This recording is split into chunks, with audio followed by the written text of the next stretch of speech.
Greetings, mortals. I am Natus, one of the rulers of the underworld, or specifically the ruler of manga hell.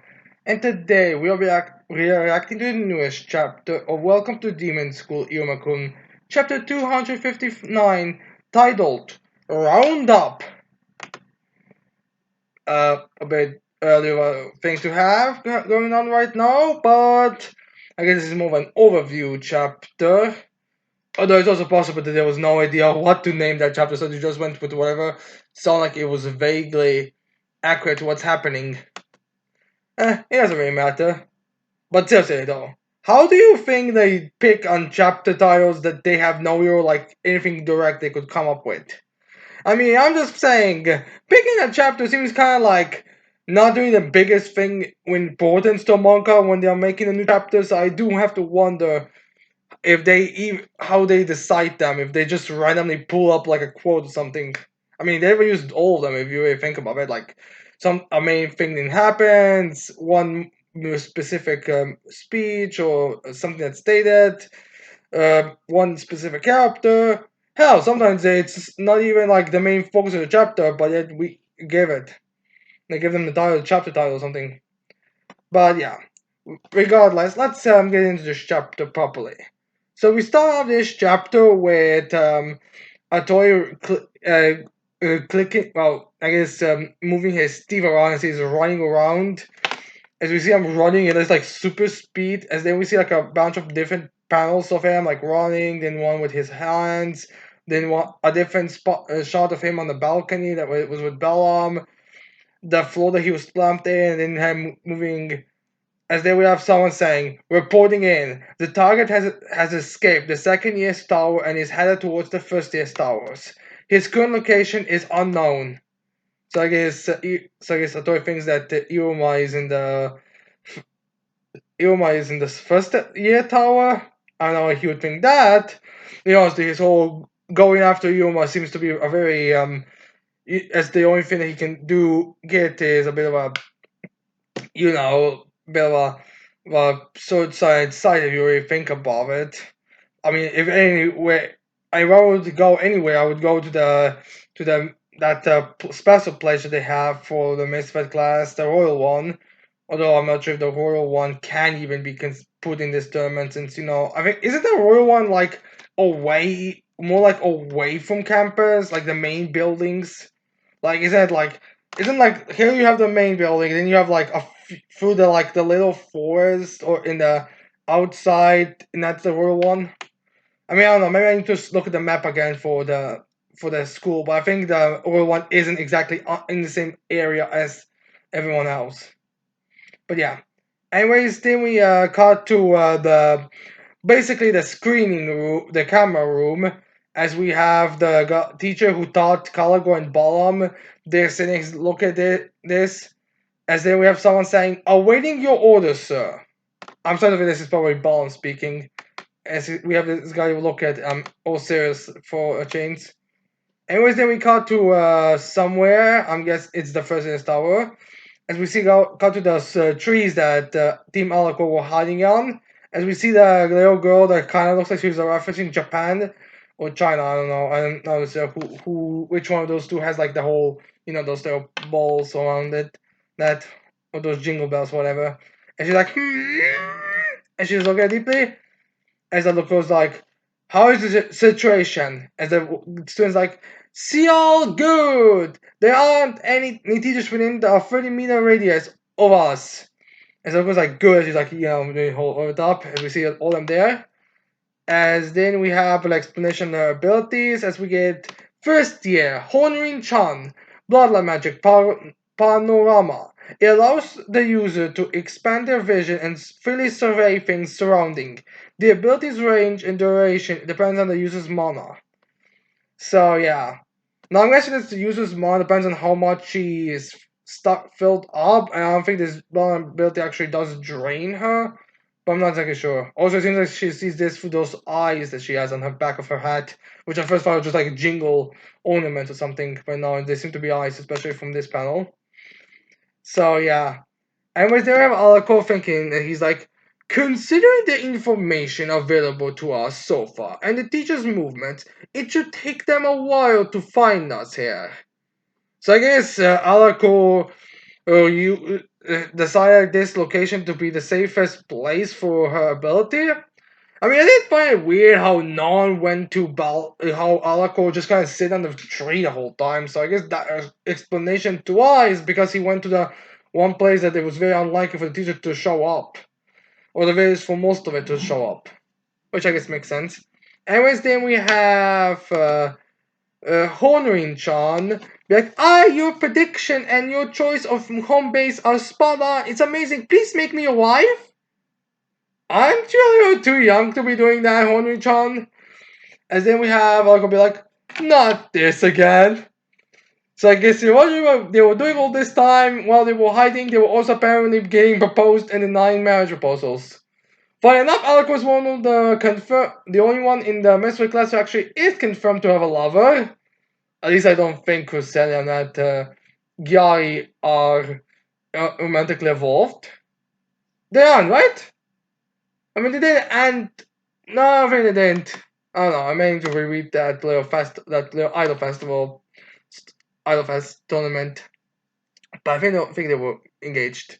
So they have Honey to be like, I need a strong demon to marry into my family. All the misfits are awesome.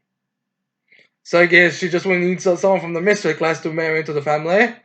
Not sure if this is like one of those things where their family is starting to go down from nobility or something because of recent events or years, and now the family needs someone to big to join. Like I think uh, the best case, like the family that Endeavor married Shoto's mother. Apparently was a big noble family, but they were going downhill, so they married Endeavor because into Endeavor because he was the number two hero. So I do want that's like a similar situation here with Honrin-chan. And then for Interbrick, I will snatch a groom and bring him home. As then we have to be like, you're too loud. You'll be found. So I guess he was also keeping her quiet. And then for Interbrick, like, Alako senpai, won't you agree? And she's groom, and she like next to him, and Alako's like, no way. As then we have a Haman be like, do you have a girlfriend? As then Alec was like, So yeah, I think this is supposed to be hinting. It actually was stated before this arc started with Alako having apparently relationship troubles with his girlfriend. Because I think even that the guy who was teaching training Alako in jazz said something like girlfriend troubles. So yeah, I guess he doesn't want to say it for now. Though uh, I wouldn't want to do stuff like that when you are being broadcasted. So anyways, I'll be like, Raz, are you ready? As he like muffles Honor-chan. As they have Raz, this bird demon, like, be like, yes. As then we have Raz grabbing his mouth and stretching it up to make making it giant. Like, go ahead. As yeah, he had like a giant mouth. Like, you know that joke in cartoons where someone says something so ridiculous that their mouth jaw jumps down. Like that's pretty much Raz right now. That's how he looks like. As then we get up out of that size and we get expression of his body ability. Be like, first year, Ras Mozumi, Bloodline Magic Gobbler. Yeah, Gobbler. As then we have saying he can store any object or creature in his stomach. As then we get like a visualization of him like putting a bunch of random junk into his mouth as we see a bunch of random junk in his mouth. So like you see like a cushion, a book, and a bunch of random shit. So yeah, this does not make me wonder if there is some kind of two stomachs or something for this guy because, like, all right, so you can store stuff, but does that mean you also can eat? So where does the thing you eat go into? And also, so yeah, it's weird. And I'm guessing there probably is a certain like storage place. Anyways, then we have the nature also explaining the size of the objects he can store in the storage duration depend on his mana. So again, similar to Honor-chan here, Ismar is a big factor here. And since they've mostly not been training at all, they should be full with their power. Anyways, then we have Honor and Chan being like whole kind of a cat-like face that she has. And then we have the two egg-shaped juniors both be like, like they don't say anything, but it's like you can see like the little sweat coming from them because I'm guessing the Alacor didn't explain to them what their plan was, or maybe he, or maybe like I don't know. I'm not exactly sure if they were if I'm not exactly sure if Jazz and Alako got informed with their meet their kohais beforehand and asked them about their abilities to come up with a plan because I think they were strategizing based off of it. So I'm not sure if they couldn't get in contact with them or something else. But yeah, Alako was apparently those two didn't know. As then we have Alako be like, "How long can you store these three?" And I was like, "About 7 minutes, I think." And then Alko's like, "7 minutes?" As he get a little sweat. I guess he didn't get informed if he's now asking him about time. I guess maybe he didn't know because of the size exactly. I'm sure exactly. As then we have Alko be like, "If Raz and I hold out for 7 minutes, we will survive. We only we only with only 7 minutes remain, we'll put the first tears in Raz's stomach and hold out until the time's up." As then we see Chan and the two aches being in his stomach visualization. As then we see a teacher being there, like no, it's just a generic teacher, honestly. We see them being there as they're like going. As then we see Alec Raz being there, holding his belly, as Alec was like there to like be a shield. As then we have as then our teacher saying attack. As then we have I was saying that they may be testing us, but I don't think that teachers will use excessive force on the students. I can only become a shield, and even if Raz's heart is pooped, we still can protect the first years inside of him. So I guess there is not. So I guess Alco figured out that they're not gonna use anything like that was going to kill them. So things like going through Raz's stomach is pretty much secure. Like you can pop Raz's balloon, but the first years they are gonna still be safe. As they have Alco saying, "I have a backup plan just in case," but as then we see the two eggs be like, "Huh, huh," as then Alco pats the male egg demon on the head. So yeah, I guess there's a backup plan that we have to keep in mind. Although I do have to wonder something. The point is they have to keep the two, at least one of their hearts have to still remain. So I don't see why both the two eggs would have to go. Like I would honestly go with that like the benefit greater than the small. We're just having like one of the two these eggs stay outside while one goes inside, and that way, well, I'm not sure what these eggs can do. That way, they'll at least they at least one will survive from both teams and they win. But yeah, it's kind of weird in my opinion. So anyways, they have Alako like banging out he's figure. Oh, it's all right. I will definitely protect both my team's hearts and those entrusted to me. So yeah, I guess maybe he because they're entrusted. That's the reason how he wants to protect both of their hearts. But I feel like it's again like, all right, I don't think Jazz would be angry with you if you sacrificed one balloon so the other one will be able to remain for longer. I mean, I'm not exactly sure what the speed increase in time would be, but every minute is every second counts. If you know what I mean. So, anyways, they have Alakobia climb inside when 7 minutes remain. Get ready. As they all nod, as they we have Alako be like, I've started the countdown. 13. As he starts looking at the clock. As then we see him saying 12. As then we see from the bushes a bunch, 6 hands coming down. As then we have all those hands grabbing Alako and all the juniors and putting them on a branch. As then we see a toy creeping from the bushes. As then we have this like very kind of demonic form of like a toy looks the same. It's just shadowing, but it's kind of sinister. Just this little shadowing from the bush branches is like Damn, you're not Iruma. I have seen a joke on Reddit, someone saying, "Oh, no, it's fair for a toy to confuse Alako with Iruma. After all, marriage proposal does usually mean Iruma." And yeah, I do actually think that's the canon explanation why. Even if it's not, this is the canon explanation why Alatoy went after Alako because he heard the marriage proposal and that meant Iruma. But it's fortunately it wasn't. So anyways, then we see him sending some of his threats as they are tying Alako to a bench. As then Alako is like, "Threats? I can't move." Grr. As they have Atori saying, and I think Atori seems to have like some kind of stretching ability because those hands right now look way longer. I mean, Atori's a pretty long and lanky guy already, but I don't know. It just feels like the way this shows on the branches with him holding it down just seems to be, bigger. Like he's more giant. Or more an actual, a giant spider is more accurate to say, not like a human spider hybrid, like an actual spider.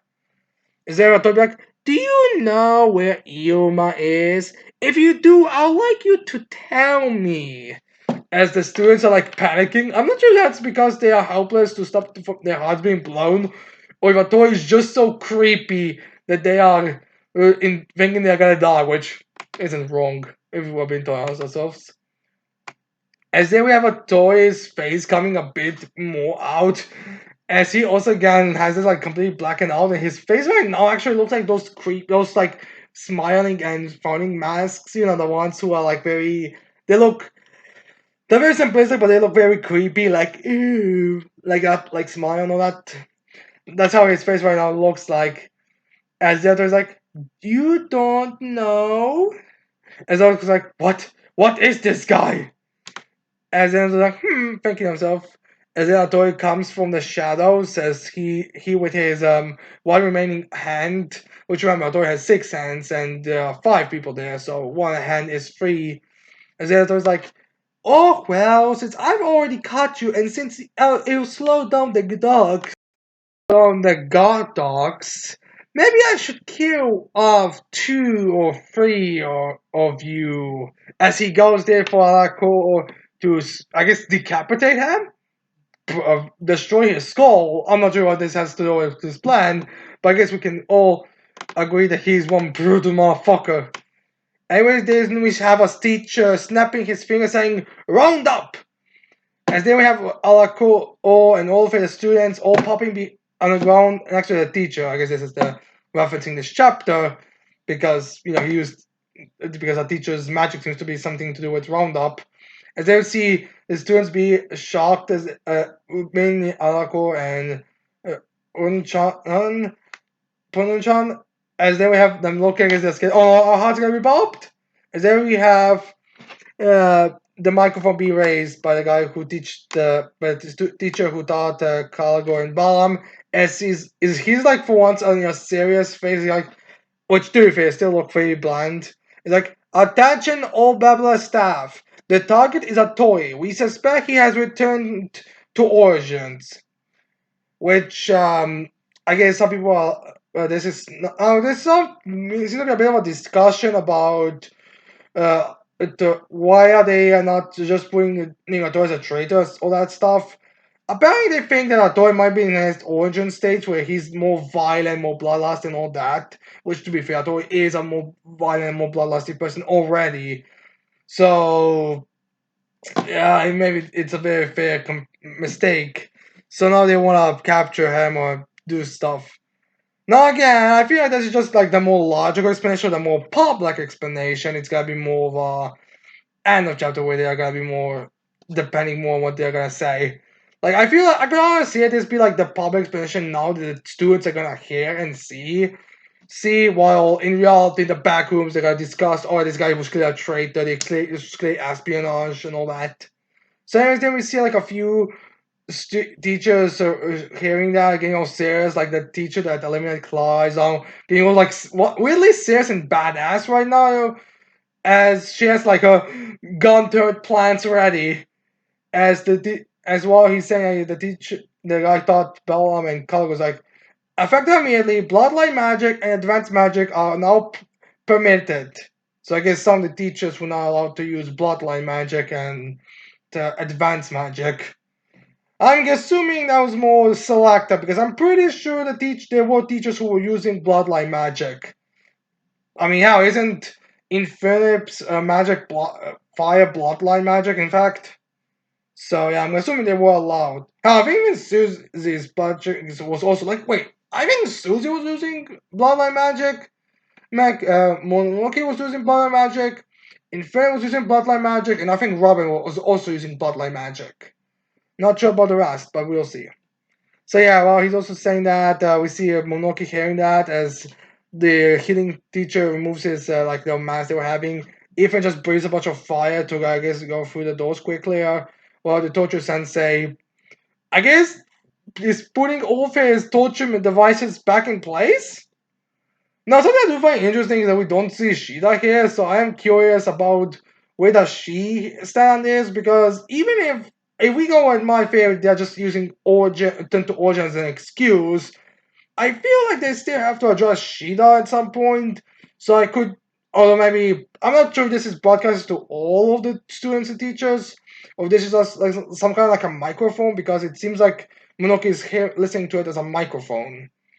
But yeah, needless to say, but I feel like this is probably broadcasted everywhere, so I feel like she just should hear this. So I'm curious on what's gonna be there.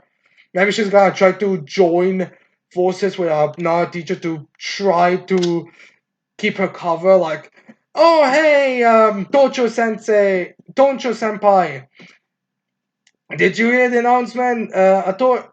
Oh no, actually no. Her person wouldn't be that. Like, hey Shida, did you hear the announcement? Authority is getting crazy. Yes, Tocho Sensei, we should go get him. He is dangerous, very violent. And they kind of go, like, I don't know. I feel like we should have seen Shida here, but we don't. So I'm assuming we're going to get to see her next chapter. So every time we have the teacher saying, the student's safety is our top priority. If you come in contact with the target, do not hesitate. As then we get some wrestling as a door actually comes down. And funny enough, from this little shot of him coming to a branch, actually looks like a straight up spider. As then we see in the final page of the chapter, the teacher who I think was the main reason why this exam was the way it was done, as well as the one who wanted to test out alcohol. So this one teacher was in vicinity of alcohol, of the person they wanted to focus on. As we have him there strike his badass pose, saying the target acquired. As authorities there, he's like a bit. Oh no, this gonna be complicated and get in my way. Also, there's the head sensei is also there, as he's also like very cool badass posing. Like, yeah, you're going down, Tori, which is pretty cool and badass, honestly. As then we have end of chapter and they're saying to save the students, the kid gloves are coming off. Next chapter, the battle begins. So yeah, I guess now the teachers are gonna get some redemption after acting like a bunch of children throughout the entire arc, which is I guess fine with me. But still, it's just fine. They were children, but now they're all badass and serious. So yeah, how do I think the next chapter is gonna go? I think we're gonna have to address Sheeta being there and her trying to cover her, keep her cover. As for the battle itself, I don't know what these two can do. Like neither of the two actually have any. I don't think neither of these two look like they have some kind of. I mean, maybe this guy who I don't. I think we got his name, but I don't remember. Maybe he'll do something, but I don't think Had has any kind of like combative. Like he has luck, so he'll be more lucky. But I mean, I'm assuming that his luck isn't something that's foolproof. Like allowed, he'll just be like able to run around and like punch or something. I'm sure there's a limit to how his luck work. Maybe it's like a percentage type of thing where it's like, dude, I have like 6 hands. The percentage of you, and I'm a trained killer. I'm definitely gonna get at least one blow, even if it's 1% or something. I'm not exactly sure how they're gonna fight, but yeah, that's it for this chapter. All in all, this was a pretty decent chapter. It was like more of a, oh, I get the final battle beginning, starting the final battle and all that. And well, it's interesting to get to more of Alco his groups, and I do want of this plan B that Alco had will get involved in taking out Atori, but I'm not exactly sure for now.